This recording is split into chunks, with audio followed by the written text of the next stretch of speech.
ভবানীপুরের হারার দায় কি শুধু ওই অসীম বসুর? ভবানীপুরের হারার দায় মমতা বন্দ্যোপাধ্যায়ের নয়। ভবানীপুর কেন্দ্রে ওখানে রেজাল্ট খারাপ হলে তার দায়টা কার? শুধু অসীম বসুদের? সব দোষ কাউন্সিলরদের এই হারার। এটা তো আসলে হারার রিয়াকশান। তুমি জানো না? এই যে আচ্ছা বলছো, সবাই জানে, বাচ্চা বাচ্চা ছেলেও জানে। আমার প্রশ্ন হচ্ছে, ভবানীপুরের হারার দায় কি শুধু ওই অসীম বসুর? ভবানীপুরে হারার দায় মমতা বন্দ্যোপাধ্যায়ের নয়।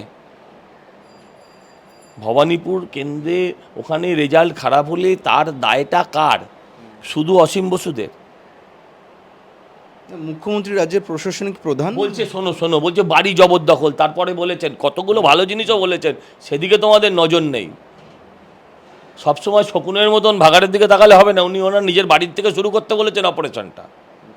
বলেছে যারা জমি দখল করেছে বাড়ি, হ্যাঁ সত্যি তো, 35টা প্লট 2 বছর, এই 10 বছরে, 10 বছর না 5-7 বছরে, গত 5 বছর আগেকার রিপোর্ট অনুযায়ী ওই হরিশ মুখার্জি আর হরিশ চ্যাটার্জি, তাতে 35খানা প্লট। হ্যাঁ, নবাব সিরাজদৌলারও ছিল না হয়তো, দেখা যাবে, তাই না? তো আমার বক্তব্য হচ্ছে যে উনি বলেছেন আমার বাড়ি থেকে শুরু হোক, তো শুরু হোক, জবরদখল সারানোটা ওনার বাড়ি থেকে। সেই জবরদখল মুক্ত করা সম্ভব? সে তো উনি বলতে পারবেন, উনিই তো বলছেন শুরু করতে। আরে কি মাথা খারাপ না নাটক? আমি একটা কথা বলি, উনি পুলিশকে গালি দিচ্ছেন। পুলিশের মাথায় কে বসে আছে? পুলিশের মাথায় কে বসে আছে? আর বাড়িতে গিয়ে আয়নার সামনে গালাগাল করুন না তাহলে নিজেকে। বাড়িতে যদি আয়না না থাকে, কমসে কম মোবাইল ফোনে সেলফিটা, ক্যামেরাটা অন করে গালাগাল দেখি নিজেকে। সেগুলো করছে না, এসব নাটক, মানুষ সব জানে, কিচ্ছু হবে না, কিচ্ছু হবে না। বাড়ি ভেঙে পড়ে গেছিলো তো গার্ডেন নিচে, কটা বাড়ি তারপর ভেঙেছে পুরসভা, কটা বাড়ি ভেঙেছে, অনেক ঢক্কন এনাদ হয়েছে, অনেক ড্রাম ব্যান্ড অনেক বেজেছে, এই দেখে নেবো, ওই করে দেবো, একে তাড়িয়ে দেবো, ওকে ঝুলিয়ে দেবো, অনেক শুনেছিলাম। কটা বাড়ি তারপর ভাঙা হয়েছে, বেআইনি বাড়ি। আচ্ছা, তারপর থেকে কোনো বেআইনি বাড়ি এলাকায়, মানে কলকাতা শহরে নির্মাণ হয়নি?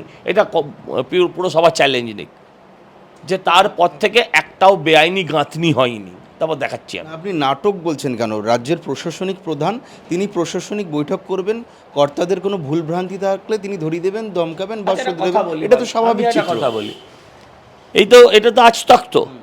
আচ্ছা, এই আজ তকের অ্যাডমিনিস্ট্রেটিভ মিটিং হয় তো, তখন কেউ ক্যামেরা ধরে থাকে? যখনই ক্যামেরা ধরবে যেন নাটক হবে, যখনই ক্যামেরা ধরবে তখনই নাটক হবে। ওই মিটিংয়ের মধ্যে যখনই ক্যামেরা ধরবে তখনই নাটক হবে। আপনি বলছেন লাইভ স্ট্রিমিংটা করা হয়, এটা আবার কিসের জন্য? আবার কিসের জন্য? এইটা তো একান্ত ব্যক্তিগত আলোচনা পরিসর ছিল। ওখানে উনি সবাইকে মায়ের ভোগে পাঠিয়ে নিজের ইমেজটা বিল্ড আপ করলেন। সুজিত বোস টার্গেট, আর সে টার্গেট করুন, ওর পাঁটা উনি কোথায় কাটবেন গলায় না লেজে, আমার তাতে কিচ্ছু যায় আসে না। কিন্তু আমার প্রশ্ন হচ্ছে, ববি হাকিমের নাম একবার বললো না কেন? অরূপের নাম বললো, পাশের বাড়ির ববির নাম বললো না। ববি হাকিমের দপ্তর নিয়ে তিনি প্রশ্ন তুলেছেন, ক্ষোভ প্রকাশ করেছেন, কিন্তু ববি নিয়ে বলেনি। কেন জানেন? তৃণমূলের ভোটের, তৃণমূল যে ভোটটা পায় তার 40% স্টেক হোল্ডার ববি হাকিম। আগামী দিন ভাইপো ভার্সেস ববি হাকিমেরই লড়াই হবে, কে মুখ্যমন্ত্রী হবে। মুখ্যমন্ত্রীর দৌড়ে কি অভিষেক বন্দ্যোপাধ্যায়ের প্রতিদ্বন্দ্বী ববি হাকিম? 100% থাকবে, 100% থাকবেন উনি কম্পিটিশনে, দেখে নেন। আরে 40% স্টেক হোল্ডার, সে ছেড়ে দেবে। আজকে 40%, মানে তৃণমূলের প্রাপ্ত ভোটের 40-45% তো ববিদার ভোট। সেক্ষেত্রে মুখ্যমন্ত্রীর পদের দাবিদার তিনি হতে পারেন। পরবর্তীর পরে ববিদা হবে। কালকের মিটিংয়ে একটা বড় অংশ জুড়ে তিনি টাকা তোলার বিরুদ্ধে সরব হয়েছেন। তিনি টাকা তোলার বিরুদ্ধে সরব হননি, টাকা তুলে পৌঁছে দিয়ে যায় না তার বিরুদ্ধে সরব হয়েছে। আসলে টাকা ওঠে উনি জানেন না? হ্যাঁ, টাকা ওঠে উনি জানেন না? মেঘে মেঘে বেলা হয়ে গেল নাকি? ওনার বয়সটা রাজনীতিতে এমনি এমনি হলো, মুখ্যমন্ত্রী 12-13 বছরের এমনি এমনি হয়ে গেলেন, টাকা ওঠে উনি জানেন না?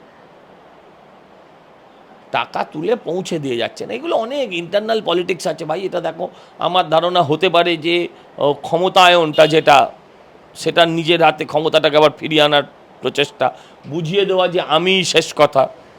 দলের অভ্যন্তরে ভাইপো খুব দ্রুত উঠে আসছিলেন, ইদানিং ভাইপো মাঝে মাঝেই ভ্যানিশ হয়, হ্যাঁ, তো ইদানিং ভাইপোকে খুঁজে পাওয়া যাচ্ছে না, এইসবই কিছু হবে একটা। তিনি সুজিত বসুর নাম করে আক্রমণ করেছেন যে বাইরে থেকে লোক এনে বসাচ্ছে সুজিত। ও বড্ড মানে দুর্ভাগ্য সুজিতদার। মুন্ডু গেলে খাবেটা কি? মিনিমাম যদি সম্মান কারোর থাকে সে তো ওখানেই খালে লাফ দিয়ে পড়বে, খালও বুঝিয়ে ফেলেছে সুজিতদা অবশ্য। আমি সুজিতদা খুব রেসপেক্ট করি, কিন্তু এই ধরনের অপমান ব্যক্তিগত পর্যায়ে নিয়েছে কী লাভ হয়? আর তাতেও তারা থাকে কেন? তখনই মনে হয় করে খায়। আমি ব্যক্তিগতভাবে সুজিত বোসকে সম্মান করি, আমার বলতে কোনো আপত্তি নেই ক্যামেরার সামনে, কিন্তু যখন দেখি তাকে তার দল এত অসম্মান করে, তারপরও যখন সেই দলের ধামা ধরে থাকে, তখন ভাবতে হয় কোথাও পেটের দায় আছে, নয় পিঠের দায় আছে, হয় পেট নয় পিঠ। আমি হলে তো ছেড়ে চলে যেতাম। সুজিত বসুর কি রুখে দাঁড়ানো উচিত? আর সে সুজিত দা জানে। দলনেত্রীর বিরুদ্ধে সেটা সম্ভব? আরে ভাই, তোমাকে দখলদার বলছে, তোমাকে পাবলিকলি অ্যাকিউজ করছে, তুমি তার একটা মন্ত্রী, তুমি কালকে তোমার অধস্তনদের সামনে কিভাবে দাঁড়াবে? আমি এই প্রশ্নটা করতে চাই। আর আমি জানি আমার এই প্রশ্ন সুজিতদার মনেও আছে। ওই বললাম, মুন্ডু গেলে খাবেটা কি, মুন্ডু ছাড়া বাঁচবে নাকি? শুধু সুজিত বসুই নয়, বা সবার। আমি কেন একটা লোকের কথা বলছি, তার সাথে আমার ব্যক্তিগত সম্পর্কটা অতীতে ভালো ছিল, সেও একটা ভালো দুর্গাপুজো করে এবং কর্মীদের খবর টবর রাখতো, সেই জন্য বলেছি। বিদ্যুৎ দপ্তরের মন্ত্রী অরূপ বিশ্বাসকেও তিনি হালকা বকা দিয়েছেন। শর্ট সার্কিট হলে অরূপের দায়, হ্যাঁ। আর মানে এই ধরনের কথার কি উত্তর দেব? অরূপ বিশ্বাসও একই, বেচারা যাবেটা কোথায়?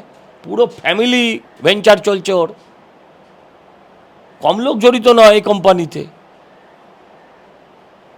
হ্যাঁ, অনেক লোক জড়িত, কিছু পরিচিত কিছু অপরিচিত, অনেক লোক জড়িত। তিনি মুখ্যমন্ত্রী পুর দপ্তরের কাজ নিয়ে তীব্র অসন্তোষ প্রকাশ করেছেন। পুর দপ্তরের কাজ নিয়ে অসন্তোষ প্রকাশ করে কি হবে? পুরমন্ত্রী তো ফিরা থাকে। না, আমি কি হবে? কলকাতা পুরসভায় 30,000-এর বেশি পদে লোক নেই, বলছে আমি ঝাড় দেবো নাকি? হ্যাঁ, তুমিই ঝাড় দেবে, তুমি ছাড়া আর কে ঝাড় দেবে? তুমি ছাড়া আর কে? 50 নম্বর ওয়ার্ডে আমি দেবো, আর রাজপথগুলো আপনি দেবেন, কে দেবে? 30,000 লোক নেননি আপনি, তো আপনি ছাড়া কে ঝাড় দেবে? এটা তো মুখ্যমন্ত্রীর কাজ নয়। চাকরিটা দেওয়া তো মুখ্যমন্ত্রীর কাজ, সে কাজটা না করলে তো এই কাজটা করতে হবে। চাকরিটা তো দেওয়া তো মুখ্যমন্ত্রীর কাজ ছিল, তো সেই কাজটা না করলে তো তাকে এই কাজটা করতে হবে। এই কাজটা কে করবে? এই যারা 100 দিনের কর্মী, তারা এই কাজটা করবে?